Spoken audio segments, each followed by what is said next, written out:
Viewers, എല്ലാവർക്കും ദിജോസ് വേൾഡിൻ്റെ പുതിയൊരു വീഡിയോയിലേക്ക് സ്വാഗതം. ചേച്ചി, ഇംപ്ലാന്റേഷൻ ഫെയിൽ ആകുമ്പോൾ എന്തെല്ലാം ലക്ഷണങ്ങളാണ് എനിക്കുണ്ടാകുന്നത്? ഒരുപാട് പേര് കമന്റ് സെക്ഷനിൽ ഈ അടുത്തായിട്ട് ഞാൻ ചോദിച്ചു കാണുന്നുണ്ട്. കാരണം അവർ ചോദിക്കുന്നത് എന്താണെന്ന് വെച്ച് കഴിഞ്ഞാൽ അവരെ തന്നെ സ്വയം അങ്ങോട്ട് താഴ്ത്തിക്കൊണ്ട് പോകുന്ന തരത്തിലുള്ള ലക്ഷണങ്ങളൊക്കെയാണ് പറയുന്നത്. ചേച്ചി, എനിക്ക് പീരിയഡ്സ് ആകാൻ പോകുമ്പോഴേക്കും ബ്രസ്റ്റിൽ പെയിൻ ഉണ്ടാവുമായിരുന്നു, അത് തന്നെ എനിക്ക് പിന്നെയും വന്നു, എൻ്റെ ഈ മാസത്തെ പ്രതീക്ഷയും പോയല്ലേ ചേച്ചി, എനിക്ക് നെഗറ്റീവ് ആയല്ലേ ചേച്ചി, ഇങ്ങനെയൊക്കെയാണ് ചോദിക്കുന്നത്. അവരെ മാത്രമല്ല, കേൾക്കുന്ന എനിക്കും ഒരു സങ്കടം വരുന്നു. കാരണം അവരുടെ ഈ മാസത്തെ പ്രതീക്ഷയും കൂടി നെഗറ്റീവായിട്ട് പോയിട്ടുണ്ടാകുമല്ലോ എന്നാലോചിച്ചിട്ട്. ഇങ്ങനെ ഇംപ്ലാന്റേഷൻ ഫെയിൽ ആകുന്ന ലക്ഷണങ്ങളാണ് നമുക്ക് ഉണ്ടാകുന്നതെന്ന് നമ്മൾ കരുതിക്കൂട്ടി ചിന്തിച്ചു പോകുന്ന കുറച്ച് കാര്യങ്ങളുണ്ട്. ഇംപ്ലാന്റേഷൻ ഫെയിൽ ആകുന്നതിന് നമുക്ക് എന്തെങ്കിലും ലക്ഷണങ്ങൾ ഉണ്ടാകുമോ? ആ കാര്യം എന്ന് നമുക്ക് ഡിസ്കസ് ചെയ്യാം. എന്തൊക്കെയാണ് ഇംപ്ലാന്റേഷൻ ഫെയിൽ ആകുമ്പോൾ നമ്മളുടെ ശരീരത്തിൽ ഉണ്ടാകുന്ന ലക്ഷണങ്ങൾ? സാധാരണയായിട്ട് ഇംപ്ലാന്റേഷൻ എന്ന് പറയുന്നത് എന്നാണോ നമുക്ക് ഓവുലേഷൻ ഉണ്ടായി ഒരു 6 to 12 ഡേയ്സിനകത്ത് നമുക്ക് ഉണ്ടാകുന്ന ലക്ഷണങ്ങളാണ് ഇംപ്ലാന്റേഷൻ കഴിഞ്ഞ ശേഷമുള്ള ലക്ഷണങ്ങൾ. ഈ ഒരു 6 to 12 ഡേയ്സിനകത്താണ് നമുക്ക് ഇംപ്ലാന്റേഷൻ ഉണ്ടാകുന്നത്. ആ 12 ഡേയ്സ് കഴിഞ്ഞ് കഴിഞ്ഞാൽ പിന്നീട് അങ്ങോട്ടേക്ക് നമുക്ക് ഉണ്ടാകുന്ന ലക്ഷണങ്ങളിൽ പലതും ഇംപ്ലാന്റേഷന്റെ ലക്ഷണങ്ങളാണ്. ഈ ഇംപ്ലാന്റേഷന്റെ ലക്ഷണങ്ങൾ എന്ന് പറയുന്നത് നമ്മൾ എസ്പെഷ്യലി പറയുന്നത് നമ്മുടെ അടിവയറിന്റെ ഭാഗം കൊളുത്തി വലിക്കുന്നത് പോലെ വേദന വരിക, കുത്തുന്നത് പോലെ വേദന വരിക, ബീറ്റിംഗ് കൂടുതലായിട്ട് ഉണ്ടാവുക, ബ്രസ്റ്റിൽ വേദന വരിക, വൊമിറ്റ് ചെയ്യാനായിട്ട് ടെൻഡൻസി വരിക, വൊമിറ്റ് ചെയ്യുക, തല ഇറങ്ങി വീഴുക, ഇങ്ങനെയുള്ളതൊക്കെ ആയിരിക്കും. അല്ലെങ്കിൽ തല കറങ്ങുക, ഇങ്ങനെയുള്ളതൊക്കെ ആയിരിക്കും നമുക്ക് ഏറ്റവും കൂടുതൽ കോമൺ ആയിട്ട് ഉണ്ടാകുന്ന പ്രഗ്നൻസിയുടേതായിട്ടുള്ള ലക്ഷണങ്ങൾ. ഇംപ്ലാന്റേഷൻ കഴിഞ്ഞിട്ട് അടുത്ത ദിവസങ്ങളിൽ തന്നെ നമുക്ക് ഇത്തരത്തിലുള്ള പ്രഗ്നൻസിയുടെ ലക്ഷണങ്ങൾ നമുക്ക് പല സ്ത്രീകളിലും കണ്ടുവരാറുണ്ട്. എന്നാൽ ഒരു തരത്തിലുള്ള ലക്ഷണങ്ങളും ഇല്ലാതെയും പ്രഗ്നന്റ് ആകുന്നവരുണ്ട്. ഇനി ഇംപ്ലാന്റേഷൻ ഫെയിൽ ആയിട്ടുണ്ടെങ്കിൽ നമ്മളിൽ എന്തെങ്കിലും ലക്ഷണങ്ങൾ ഉണ്ടാകുമോ എന്ന് നമുക്ക് അടുത്തതായിട്ട് നോക്കാം. ഇംപ്ലാന്റേഷൻ ഫെയിൽ ആയിക്കഴിഞ്ഞാൽ നമുക്ക് ഉണ്ടാകുന്ന ലക്ഷണങ്ങൾ പറയുന്നത് നമ്മുടെ പീരിയഡ്സ് അടുക്കുന്ന സമയത്ത് ഉണ്ടാകുന്ന ലക്ഷണങ്ങളാണ്. പ്രിമെൻസ്ട്രൽ സിംറ്റംസ് ഭയങ്കര വേഴ്സ് ആയിട്ട് അനുഭവപ്പെടുന്ന സ്ത്രീകൾ, അതായത് ഓവുലേഷൻ കഴിഞ്ഞിട്ട് കുറച്ച് ദിവസങ്ങൾ കഴിയുമ്പോൾ തന്നെ ബ്രസ്റ്റിന് ഭയങ്കരമായിട്ട് വേദന വന്നിട്ട് പീരിയഡ്സ് ആകുന്നവര്, അല്ലെങ്കിൽ ചെറുതായിട്ട് സ്പോട്ടിങ് കണ്ടു തുടങ്ങിയിട്ട് അത് പയ്യെ ഇൻക്രീസ് ആയിട്ട് അത് ബ്ലീഡിംഗ് ആയിട്ട് മാറുന്നവര്, അങ്ങനെയുള്ളവർക്കൊക്കെ അത് ചിലപ്പോൾ ആ ഒരു ഇംപ്ലാന്റേഷൻ ഫെയിൽ ആയതിന്റെ ലക്ഷണങ്ങളായിട്ട് കൺസിഡർ ചെയ്യാനായിട്ട് സാധിക്കും. പക്ഷേ ഏറ്റവും കൂടുതൽ നമുക്ക് കൺക്ലൂഡ് ചെയ്തിട്ട് ഈ പ്രിമെൻസ്ട്രൽ സിംറ്റംസ് വരുന്നു, അല്ലെങ്കിൽ മുഖത്ത് എനിക്ക് കുരു വരുന്നു, ഇതെനിക്ക് പീരിയഡ്സ് ആകാൻ വേണ്ടിയിട്ടാണ് കുരു വരുന്നത് എന്ന് ചിന്തിക്കുന്നവരാണ് നിങ്ങളെങ്കിൽ പ്രഗ്നൻസി ആകുന്ന സ്ത്രീകൾക്കും മുഖത്ത് കുരുക്കൾ വരാറുണ്ട്. ഇനി ബ്രസ്റ്റിൽ എനിക്ക് വേദന വരുന്നുണ്ട്, ഇതെനിക്ക് പീരിയഡ്സ് ആകാനാണെങ്കിൽ ഒന്ന് ചിന്തിക്കാം.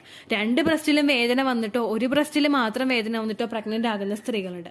അടിവയറിൽ പീരിയഡ് ആകാൻ പോകുന്നത് പോലെ വേദന വരുന്നു, പീരിയഡ്സിന് 2 ദിവസവും കൂടിയുള്ളൂ, എനിക്ക് പീരിയഡ്സ് തന്നെയാണ്, ഉറപ്പിച്ചു.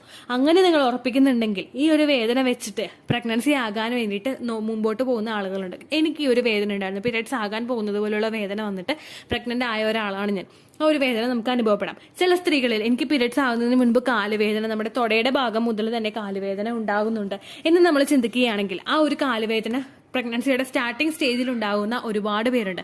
അപ്പോൾ ഒരു ലക്ഷണം നമ്മളിൽ വന്നു കഴിഞ്ഞ് കഴിഞ്ഞാൽ ആ ലക്ഷണം നമുക്ക് ഉണ്ടാകുന്നത് അത് പീരിയഡ്സിന്റെ ആണോ അല്ലെങ്കിൽ അത് പ്രഗ്നൻസിയുടേതാണോ എന്ന് നമ്മൾ ആലോചിച്ചിട്ട് ഓവർ എക്സൈറ്റഡ് ആയിട്ട് നമ്മൾ ഇരുന്ന് കഴിഞ്ഞാൽ ഉറപ്പായിട്ടും ആ ഒരു എക്സൈറ്റ്മെന്റോ അല്ലെങ്കിൽ ഒരു ആൻസൈറ്റിയോ നമ്മളിൽ കൂടി വരുന്നത് നമ്മുടെ ഇംപ്ലാന്റേഷൻ ഫെയിൽ ആകാൻ തന്നെ കാരണമാകുന്നു.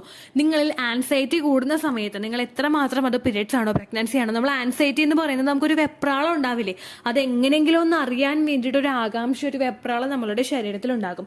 ഈ ആൻസൈറ്റി നമ്മളിൽ വന്നു കഴിയുമ്പോൾ നിങ്ങൾ ഈ ആൻസൈറ്റി ഉണ്ടാകുന്ന നിങ്ങളുടെ ശരീരം ഒന്ന് ശ്രദ്ധിക്കുക. നമ്മൾ നെഞ്ചൊന്ന് പാളുന്ന പോലെ നമുക്ക് തോന്നും, ഇതെനിക്ക് പീരിയഡ്സ് ആണോ പ്രഗ്നൻസി ആണോ, ഈ മാസവും നെഗറ്റീവ് ആയി പോകും, ഹസ്ബൻഡിനോട് എന്ത് പറയും, ഹസ്ബൻഡിന്റെ വീട്ടുകാരോട് എന്ത് പറയും, നാട്ടുകാരോട് എന്ത് പറയും, ഇങ്ങനെയൊക്കെ നമ്മൾ ചിന്തിച്ച് ഇങ്ങനെ ഇരിക്കുമ്പോഴേക്കും നമ്മുടെ ശരീരത്തിൽ ഒരുപാട് മാറ്റങ്ങൾ ഉണ്ടാകും. ഈ ഒരുപാട് മാറ്റങ്ങൾ നമ്മൾ ഒരു ദിവസം അനുഭവിച്ചാൽ ഒരിക്കലും ഇംപ്ലാന്റേഷൻ എഫക്ട് ചെയ്യില്ല കേട്ടോ. പക്ഷേ കണ്ടിന്യൂസ് ആയിട്ട് നമ്മൾ ഈ ഒരു ലക്ഷണം തന്നെ, നമ്മൾ ഈ ഒരു ബുദ്ധിമുട്ട് തന്നെ ഫേസ് ചെയ്ത് മുൻപോട്ട് പോവുകയാണെങ്കിൽ അത് ഉറപ്പായിട്ടും നിങ്ങളുടെ ഇംപ്ലാന്റേഷനെ ഫെയിൽ ആക്കും. അതുകൊണ്ട് ആ ഒരു കാര്യം നിങ്ങൾ ചിന്തിക്കാതിരിക്കുക. ഒരു ലക്ഷണം വന്നു കഴിഞ്ഞാൽ അത് ഇംപ്ലാന്റേഷൻ ഫെയിൽ ആയതിന്റെ ലക്ഷണമാണല്ലോ എന്ന് ആലോചിച്ച് നിങ്ങൾ വിഷമിക്കാതിരിക്കുക. ഇനി എന്തുകൊണ്ട് സ്ത്രീകളിൽ ഇംപ്ലാന്റേഷൻ ഫെയിൽ ആകുന്നു എന്ന് നമുക്കൊന്ന് നോക്കിയാലോ. ഇംപ്ലാന്റേഷൻ ഫെയിൽ ആകുന്ന റീസൺസ് അറിഞ്ഞു കഴിഞ്ഞാൽ ചിലപ്പോൾ നമുക്കൊരു പരിധി വരെ അത് പ്രിവെന്റ് ചെയ്യാനായിട്ട് സാധിക്കില്ല. അതെന്തൊക്കെയാണെന്ന് നമുക്ക് നോക്കാം. ആദ്യത്തെ എന്ന് പറയുന്നത് നമ്മുടെ അൺഹെൽത്തി ആയിട്ടുള്ള ലൈഫ് സ്റ്റൈലാണ്. നമ്മൾ കൃത്യമായിട്ട് എക്സസൈസുകളൊന്നും ചെയ്യുന്നില്ല എങ്കിൽ, ഇപ്പോൾ ഒരു ജോലിക്ക് പോകാതെ വീട്ടിലിരിക്കുന്ന, വീട്ടുജോലികളെല്ലാം ചെയ്ത് വീട്ടിലിരിക്കുന്ന ഒരു സ്ത്രീക്ക് നമ്മളിപ്പോൾ പണ്ടത്തുള്ള അമ്മമാർ ചെയ്യുന്നത് പോലെ അല്ലല്ലോ. എല്ലാം നമ്മുടെ കൈത്തുമ്പിലുണ്ട്, മിക്സി ഉണ്ട്, നമുക്ക് ഗ്രൈൻഡർ ഉണ്ട്, നമുക്ക് വാഷിംഗ് മെഷീൻ ഉണ്ട്, നമുക്ക് ഫ്രിഡ്ജ്, അങ്ങനെയുള്ള ഒരുപാട് സൗകര്യങ്ങൾ ഒരു സ്വിച്ചിൽ, ഒരു വിരൽത്തുമ്പിൽ നമുക്ക് ഉള്ളപ്പോഴേക്കും നമ്മളുടെ ശരീരം അധികം അനങ്ങില്ല. ഞാൻ ഉൾപ്പെടെയുള്ള എല്ലാ വീട്ടമ്മമാരുടെയും ശരീരം അധികം അനങ്ങില്ല. അങ്ങനെ വരുമ്പോഴേക്കും നമ്മൾ മുമ്പോട്ട് കൊണ്ടുപോകുന്നത് ഒരു സെഡൻറ്ററി ലൈഫ് സ്റ്റൈലാണ്. ഇങ്ങനെ മുൻപോട്ട് പോയി കഴിഞ്ഞാൽ ഇത് നമ്മളുടെ ശരീരത്തിനെ അൺഹെൽത്തി ആക്കുന്നു. നമുക്ക് ഇംപ്ലാന്റേഷൻ ഫെയിൽ ആകാനായിട്ട് അത് കാരണമാകുന്നു. നമ്മളുടെ ശരീരത്തിൽ കൃത്യമായിട്ടുള്ള ഒരു ബ്ലഡ് സർക്കുലേഷൻ ഉണ്ടെങ്കിൽ മാത്രമേ അവിടെ പ്രഗ്നൻസിയും അതുപോലെ ഓവുലേഷൻ നടക്കുന്നതും പോസിബിൾ ആവുകയുള്ളൂ.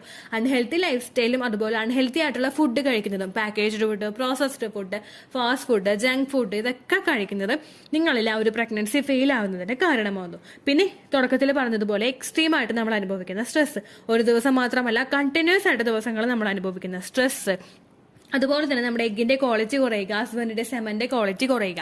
എഗ്ഗിന്റെ ക്വാളിറ്റി കുറയുന്നത്, സ്പേമിന്റെ ക്വാളിറ്റി കുറയുന്നത് നമുക്ക് ഒരു പരിധി വരെ ചിലപ്പോൾ നമുക്ക് നിയന്ത്രിച്ചു കൊണ്ടുവരാനായിട്ട് സാധിക്കും. നല്ല രീതിയിൽ നമ്മൾ എക്സസൈസ് ചെയ്യുന്നത്, ഹെൽത്തി ആയിട്ടുള്ള fruits, vegetables, nuts, dry fruits, അതുപോലെ മുട്ട, പാല്, ഇതെല്ലാം നമ്മൾ കൃത്യമായിട്ട് കഴിക്കുന്നതും, നല്ല രീതിയിൽ നമ്മൾ എക്സസൈസ് ചെയ്യുന്നതും, അതുപോലെ ഗ്രാമ്പൂ വെള്ളം, അതുപോലെ ഉണക്കമുന്തിരി വെള്ളത്തിലിട്ട് കുടിക്കുന്നത്, ഉലുവ വെള്ളത്തിലിട്ട് കുടിക്കുന്നത്, കറുകപ്പട്ട വെള്ളത്തിലിട്ട് കുടിക്കുന്നത്, കരിഞ്ജീരകം വെള്ളത്തിലിട്ട് കുടിക്കുന്നത്, ഇതെല്ലാം നിങ്ങളുടെ എഗ്ഗിന്റെ ക്വാളിറ്റി ഇൻക്രീസ് ചെയ്യാനായിട്ട് സഹായിക്കുന്നു. നിങ്ങളുടെ ഹസ്ബൻഡിന്റെ സെമന്റെ ക്വാളിറ്റി ഇൻക്രീസ് ചെയ്യാനായിട്ടും സഹായിക്കുന്നു. അപ്പോൾ ആ ഒരു ഇംപ്ലാന്റേഷൻ ഫെയിൽ ആവുന്ന മിസ്റ്റേക്കിനെ നമുക്ക് ഓവർകം ചെയ്യാനായിട്ട് സാധിക്കും. അടുത്തൊരു മിസ്റ്റേക്ക് എന്ന് പറയുന്നത് നമ്മുടെ എൻഡോമെട്രിയൽ ലൈനിങ് കൃത്യമായിട്ട് തിക്കൻ ആവാത്തത്. എൻഡോമെട്രിയൽ ലൈനിങ്ങിനെ എങ്ങനെ കൃത്യമായിട്ട് തിക്കൻ ആക്കാം എന്നുള്ളൊരു വീഡിയോ നമ്മുടെ ചാനലിലൂടെ നിങ്ങൾ കണ്ടിട്ടില്ലെങ്കിൽ എൻഡോമെട്രിയൽ ലൈനിങ് ദിച്ചൂസ് വേൾഡ് എന്ന് അടിച്ചു നോക്കി കഴിഞ്ഞാൽ നിങ്ങൾക്ക് ആ വീഡിയോ കിട്ടുന്നതായിരിക്കും. നിങ്ങളുടെ ശരീരത്തിൽ എൻഡോമെട്രിയൽ ലൈനിങ് കൃത്യമായിട്ട് ഗ്രോ ആകുന്നുണ്ടോ ഇല്ലയോ എന്നറിയുന്നവർക്ക് കൂടി ആ ഒരു ടിപ്സ് ഫോളോ ചെയ്യാവുന്നതാണ്. ഏത് ടിപ്സ് ആണെങ്കിലും കൃത്യമായിട്ട് ഫോളോ ചെയ്ത് കഴിഞ്ഞാൽ അതിന്റെ റിസൾട്ട് കൃത്യമായിട്ട് കിട്ടും. അടുത്തൊരു ഇംപ്ലാന്റേഷൻ ഫെയിൽ ആക്കുന്ന ഒരു മിസ്റ്റേക്ക് എന്ന് പറയുന്നത് നമ്മുടെ ഫലോപ്പിയൻ ട്യൂബ് കൃത്യമായിട്ട് വർക്ക് ചെയ്യാത്തതാണ്. നമ്മുടെ ഫലോപ്പിയൻ ട്യൂബിൽ കൃത്യമായിട്ട് ആ ഒരു വർക്ക് ചെയ്യുന്നില്ല എങ്കിൽ, ഫലോപ്പിയൻ ട്യൂബിൽ എന്തെങ്കിലും ബ്ലോക്കേജ് ഒക്കെ ഉണ്ടെങ്കിൽ അത് നമ്മളുടെ ഒരു പ്രഗ്നൻസി ഫെയിൽ ആകുന്നതിന് കാരണമാകുന്നു, ഇംപ്ലാന്റേഷൻ ഫെയിൽ ആകുന്നതിന് കാരണമാകുന്നു. അങ്ങനെ വരുമ്പോഴേക്കും നിങ്ങളുടെ ഫലോപ്പിയൻ ട്യൂബിന് ബ്ലോക്ക് ഉണ്ടോ ഇല്ലയോ എന്നൊക്കെ അറിയാത്തവരാണ് നിങ്ങളെങ്കിൽ ജസ്റ്റ് നമ്മുടെ ഫലോപ്പിയൻ ട്യൂബിന്റെ ഭാഗമൊക്കെ നമ്മളൊന്ന് മസാജ് ചെയ്ത് കൊടുത്തു നോക്കുക.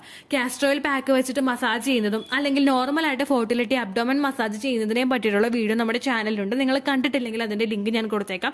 അതല്ലെങ്കിൽ the choose world castor oil massage എന്നോ അല്ലെങ്കിൽ the choose world lower abdomen massage എന്നോ നിങ്ങൾക്ക് അടിച്ചു നോക്കിക്കഴിഞ്ഞാൽ ഈ രണ്ട് വീഡിയോസ് നിങ്ങൾക്ക് ലഭിക്കുന്നതായിരിക്കും. അത് നിങ്ങളൊന്ന് കണ്ടു നോക്കുക കേട്ടോ. ഇത്രയും കാര്യങ്ങൾ നിങ്ങൾ നിങ്ങളുടെ ശരീരത്തിനൊരു സപ്പോർട്ട് കൊടുത്തു കഴിഞ്ഞാൽ ഉറപ്പായിട്ട് നമ്മളുടെ ഇംപ്ലാന്റേഷൻ സക്സസ്ഫുൾ ആകും. ഇത്രയേ ഉള്ളൂ വീഡിയോ. യൂസ്ഫുൾ ആയി കാണുമെന്ന് വിശ്വസിക്കുന്നു. യൂസ്ഫുൾ ആവുന്നുണ്ടെങ്കിൽ ലൈക്ക് ചെയ്യുക, ഫ്രണ്ട്സിനൊക്കെ ഷെയർ ചെയ്ത് കൊടുക്കുക കേട്ടോ. എന്തെങ്കിലും സംശയം ഉണ്ടെങ്കിൽ നിങ്ങൾ കമന്റ്സിൽ ചോദിക്കുക. പണ്ടത്തെ വീഡിയോയ്ക്ക് കമന്റ്സ് ഇടുന്നവർക്ക് റിപ്ലൈ ലഭിക്കുന്നില്ലെങ്കിൽ ലേറ്റസ്റ്റ് ആയിട്ട് ഞാൻ ഏത് വീഡിയോ ആണ് അപ്ലോഡ് ചെയ്യുന്നത് അതിന് താഴെ കമന്റ് ഒന്ന് കോപ്പി പേസ്റ്റ് ചെയ്യാനായിട്ട് ശ്രദ്ധിക്കുക കേട്ടോ. അതുപോലെ ഓവുലേഷൻ ഡേറ്റ് കാൽക്കുലേറ്റ് ചെയ്ത് തരാനായിട്ട് റിക്വസ്റ്റ് ചെയ്യുന്ന ആളുകൾ എത്രയാണോ സൈക്കിൾ ലെങ്ത് അത് മെൻഷൻ ചെയ്യാനായിട്ട് ശ്രദ്ധിക്കുക. സൈക്കിൾ ലെങ്ത് എന്നതുകൊണ്ട് ഉദ്ദേശിച്ചത് ഓരോ മാസവും എത്ര ദിവസം കൂടുമ്പോഴാണോ ബ്ലീഡിങ് വരുന്നത് അതാണ് സൈക്കിൾ ലെങ്ത്. കഴിഞ്ഞ മാസം ഒരു 8-ാം തീയതിയാണ് ബ്ലീഡിങ് ആയതെങ്കിൽ ഈ മാസം 6-ാം തീയതിയാണ് ബ്ലീഡിങ് ആയതെങ്കിൽ കഴിഞ്ഞ മാസം 8-ാം തീയതി മുതൽ ഈ മാസം 6-ാം തീയതി വരെ എത്ര ദിവസമുണ്ടോ അത് കാലണ്ടറിൽ എണ്ണി തിട്ടപ്പെടുന്നതാണ് നിങ്ങളുടെ സൈക്കിൾ ലെങ്ത്. സൈക്കിൾ ലെങ്ത് നമ്മൾ കൃത്യമായിട്ട് കാൽക്കുലേറ്റ് ചെയ്യുകയാണെങ്കിൽ ഓവുലേഷൻ ഡേറ്റ് എളുപ്പത്തിൽ കണ്ടുപിടിക്കാൻ വേണ്ടിയിട്ട് ഒരുപാട് ആപ്ലിക്കേഷൻസും ഒരുപാട് ഓൺലൈൻ ആയിട്ടുള്ള വെബ്സൈറ്റുകളും ഇന്ന് നമുക്ക് അവൈലബിൾ ആണ്. പ്ലേ സ്റ്റോറിൽ പോയിട്ട് ഓൺലൈൻ ഓവുലേഷൻ ട്രാക്കർ എന്ന് ടൈപ്പ് ചെയ്ത് കഴിഞ്ഞാൽ നിങ്ങൾക്ക് അതുമായിട്ട് ബന്ധപ്പെട്ടിട്ടുള്ള ആപ്ലിക്കേഷൻസ് കിട്ടും. അത് പറ്റുന്നില്ല എങ്കിൽ ഗൂഗിളിൽ പോയിട്ട് ഓൺലൈൻ ഓവുലേഷൻ കാൽക്കുലേറ്റർ എന്ന് ടൈപ്പ് ചെയ്ത് കഴിഞ്ഞാൽ അതുമായിട്ട് ബന്ധപ്പെട്ടിട്ടുള്ള വെബ്സൈറ്റുകൾ നിങ്ങൾക്ക് കിട്ടും. അതിൽ നിങ്ങളുടെ ലാസ്റ്റ് മന്തിലെ മെൻസ്ട്രേഷൻ്റെ ഡേറ്റും ഒപ്പം ഞാൻ ഈ പറഞ്ഞ രീതിക്ക് നിങ്ങൾ കാൽക്കുലേറ്റ് ചെയ്യുന്ന സൈക്കിൾ ലെങ്ത്തും എൻ്റർ ചെയ്ത് കൊടുക്കുകയാണെങ്കിൽ നിങ്ങൾക്ക് കൃത്യമായിട്ട് ഓവുലേഷൻ ഡേറ്റ് കണ്ടുപിടിക്കാനായിട്ട് സാധിക്കും. ഫെർട്ടൈൽ ടൈം പീരീഡും നിങ്ങൾക്ക് കിട്ടും. അതായത് എത്ര ദിവസം മുതൽ കോൺടാക്ട് ചെയ്ത് തുടങ്ങിക്കഴിഞ്ഞാൽ നിങ്ങൾ പ്രഗ്നൻ്റ് ആകും എന്നുള്ളൊരു ഡേറ്റും നിങ്ങൾക്ക് പ്രോപ്പറായിട്ട് കിട്ടും കേട്ടോ. ഇത് കാൽക്കുലേറ്റ് ചെയ്യുന്ന സമയത്ത് സൈക്കിൾ ലെങ്ത് കാൽക്കുലേറ്റ് ചെയ്യുന്ന സമയത്ത് നിങ്ങളുടെ ആ ഒരു കലണ്ടറിൽ നോക്കി തന്നെ നിങ്ങൾ കാൽക്കുലേറ്റ് ചെയ്യുക. പല മാസങ്ങളിലും 30-31 ദിവസമുണ്ട്, അതുകൊണ്ടാണ് അങ്ങനെ പറഞ്ഞത്. ഒപ്പം നിങ്ങൾക്ക് ബ്ലീഡിങ് തുടങ്ങിയ ദിവസത്തിന് വേണം നിങ്ങൾ ഡേ 1 ആയിട്ട് എടുക്കാൻ വേണ്ടിയിട്ട്. സ്പോട്ടിങ് തുടങ്ങിയ ദിവസത്തിനെ, അതായത് ചെറുതായിട്ട് ഡിസ്ചാർജ് പോയി തുടങ്ങിയ ദിവസത്തിനെ നിങ്ങൾ കൺസിഡർ ചെയ്യേണ്ട ആവശ്യം ഇല്ല കേട്ടോ. അപ്പോൾ ഇത്രയേ ഉള്ളൂ വീഡിയോ. അടുത്തൊരു വീഡിയോ ആയിട്ട് നമുക്ക് വീണ്ടും കാണാം. ബൈ.